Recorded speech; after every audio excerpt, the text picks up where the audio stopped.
Hello students, मैं प्रवीण और आप देख रहे हैं आपका अपना चैनल फिजिक्स स्टेप अहेड। अभी जो प्रॉब्लम आपके स्क्रीन पर दिख रहा है ये एक बहुत ही खूबसूरत सा सवाल है। तो पहले इसे पॉज कीजिए, इसे अच्छे से पढ़िए और खुद से बनाने की कोशिश कीजिए, फिर हम लोग इसके सॉल्यूशंस में चलेंगे। अभी तक अगर आपने इस चैनल को सब्सक्राइब नहीं किया है तो प्लीज़ उसे सब्सक्राइब कीजिए, लाइक कीजिए और खूब शेयर कीजिए। तो चलो हम लोग देखते हैं प्रॉब्लम क्या कहता है। प्रॉब्लम कह रहा है कि एक long thin walled metallic cylinder है ना, जो हॉलो है ना, और इसका जो लेंथ है वो काफ़ी बड़ा है in comparison to the radius, और इसका जो वॉल थिकनेस है सिलेंडर का वो इसके रेडियस की तुलना में काफ़ी कम है। और इस पूरे रीजन में एक uniform magnetic field B not exist कर रहा है, एक्सटर्नल मैग्नेटिक फील्ड। और इस मेटालिक कंडक्टर का जो मटेरियल है उसकी रेजिस्टिविटी रो गिवन है। अब कह रहा है कि अचानक से इसका जो एक्सटर्नल फील्ड था मैग्नेटिक फील्ड उसको स्विच ऑफ कर दिया गया, बी नॉट को स्विच्ड ऑफ कर दिया गया। तो कह रहा है कि अब बी कैसे टाइम के साथ बदलेगा ये पता करना है ना। तो सबसे पहले हम लोग इस सिचुएशन को एनालाइज करें कि अभी तक जो मैग्नेटिक फील्ड इसमें एग्जिस्ट कर रहा था वह मैग्नेटिक फील्ड अगर ऑफ कर दिया गया तो इसके साथ जो एसोसिएटेड मैग्नेटिक फ्लक्स था वह मैग्नेटिक फ्लक्स क्या होगा, चेंज कर गया है ना। और ये गिवन है कि इस मेटेलिक मटेरियल के साथ जो फ्लक्स लिंकेज है उसको नेग्लेक्ट कर देना है, यानी केवल इस लिटिल आर रीजन में जो मैग्नेटिक फ्लक्स है उसी को कंसीडर करना है।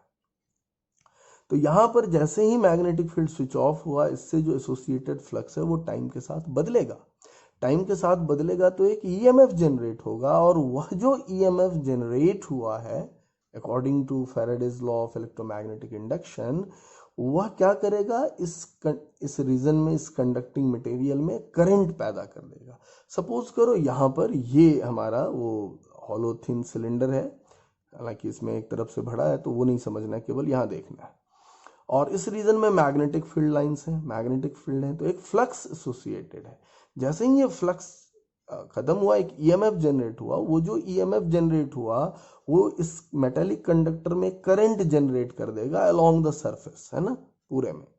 और वो जो मैग्नेटिक वो जो करंट पैदा होगा वो करंट इस तरह से होगा कि जो इसका जो कॉज है ना, चेंज जो हो रहा है उस चेंज को अपोज करे। मैग्नेटिक फ्लक्स जो चेंज हो रहा है उसको अपोज करेगा। तो ये कैसे होगा, तो ये जो करंट जनरेट हुआ इस सरफेस में जिसको हम सरफेस करंट कहते हैं, वह इसके अंदर में मैग्नेटिक फील्ड जनरेट करेगा इसी डायरेक्शन में। क्योंकि फ्लक्स घट रहा है तो वो चाहेगा कि फ्लक्स इंक्रीज करे। तो इस तरह से जो सरफेस करंट यहां पर इंड्यूस्ड हुआ इस रीजन में, वह सरफेस करंट क्या करेगा, इसी रीजन में मैग्नेटिक फील्ड इंड्यूस कर देगा। यानी इंड्यूस्ड मैग्नेटिक फील्ड उसी डायरेक्शन में होगा जिस डायरेक्शन में ओरिजिनल मैग्नेटिक फील्ड है।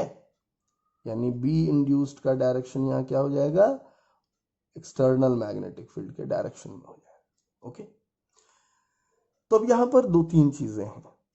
तो ये जो अभी हम कह रहे हैं कि ये मैग्नेटिक फील्ड एक पैदा करेगा, तो अब तो बी नॉट है नहीं, ये जो मैग्नेटिक फील्ड जनरेट हुआ उससे भी फ्लक्स लिंक हो रहा है और वो टाइम के साथ बदल रहा है, तो एक ईएमएफ यहाँ पर भी स्टैब्लिश हो जाएगा। सो इन जनरल किसी आर्बिट्ररी टाइम पर ये भी जीरो हो जाएगा, ग्रेजुअली जीरो हो जाएगा। एक शॉर्ट इंटरवल ऑफ टाइम में फिर सब कुछ खत्म हो जाएगा, कोई मैग्नेटिक फील्ड नहीं बचेगा। लेकिन अभी फिलहाल एक मैग्नेटिक फील्ड है, तो वो जो मैग्नेटिक फील्ड है that is due to back EMF, है ना। एक बैक ईएमएफ यहां पर जनरेट हो रहा है। तो चलो हम लोग इसको एनालाइज कर लिए हैं, अब इसको हम लोग सॉल्व करने की कोशिश करते हैं। तो सबसे पहले तो हमें ये देखना होगा कि ये कितना इसका रेजिस्टेंस होगा अगर करंट ऐसे घूम रहा है तो इसको यहां से हमने कट कर दिया और इसको सीधा कर लिया, तो ये ऐसा हो गया।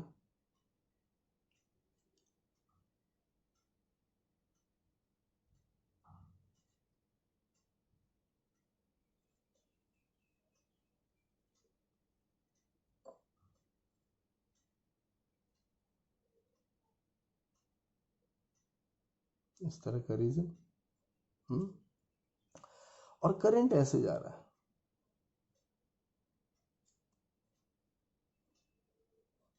और इस क्रॉस सेक्शन से करंट निकल रहा है।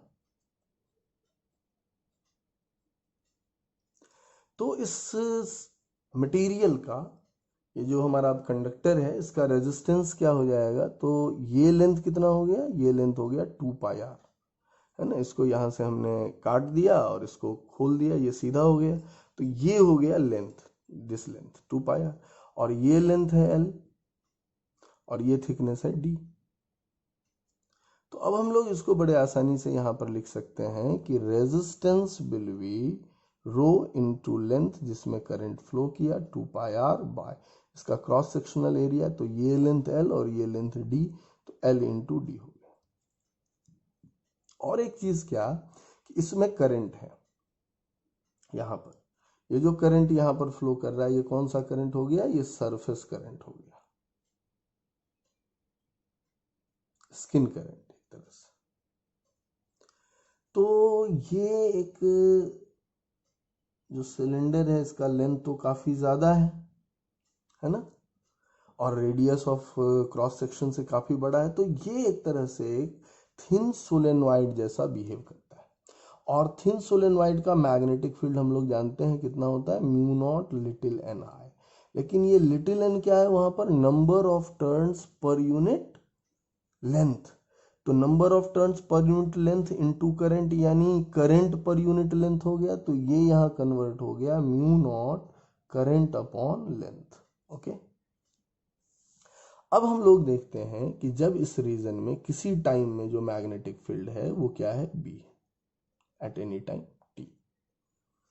तो वह जो मैग्नेटिक फील्ड है उसके कारण इस रीजन से एक फ्लक्स एसोसिएटेड है ना। इस रीजन में मैग्नेटिक फील्ड है किसी टाइम में बी, तो कितना फ्लक्स एसोसिएटेड है, तो B at any time T into इसका जो एरिया होगा।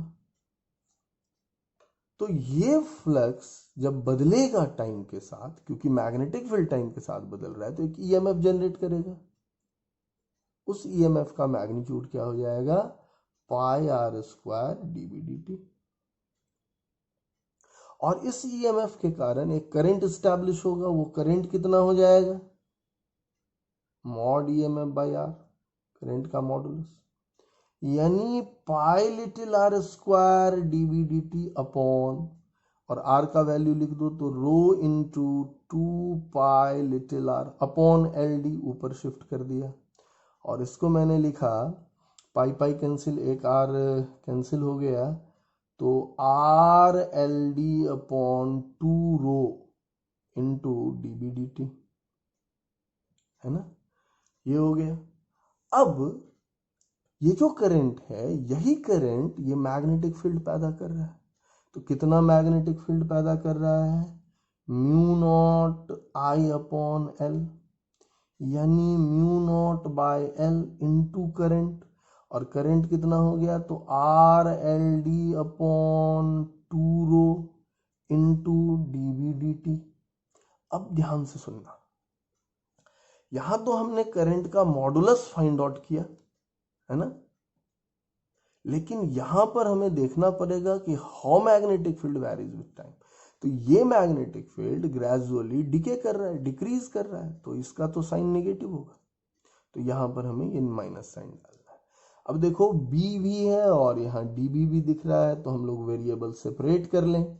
तो वेरिएबल सेपरेट कर लिया तो डी बी अपॉन बी को क्या लिखेंगे, तो एक तो माइनस साइन आएगा, ये इधर शिफ्ट हो गया और ये इधर, तो ये हो जाएगा एल एल कैंसिल हो गया है, तो 2 rho D T upon mu not R D, है ना।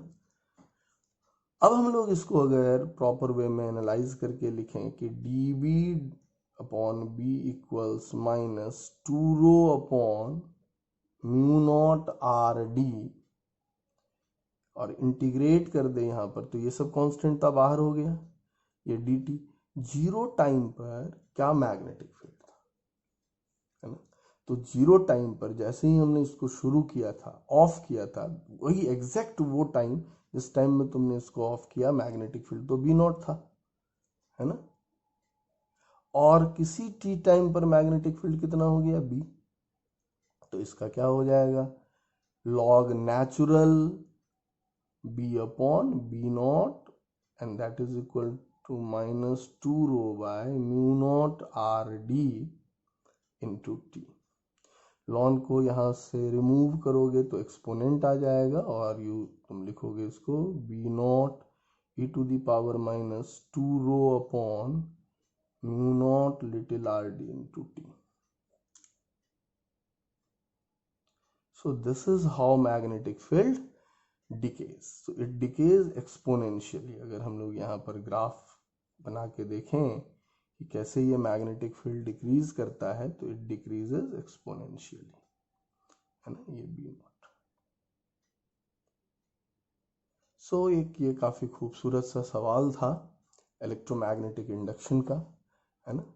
तो ऐसे प्रॉब्लम के पूछने की काफी प्रोबेबिलिटी रहती है।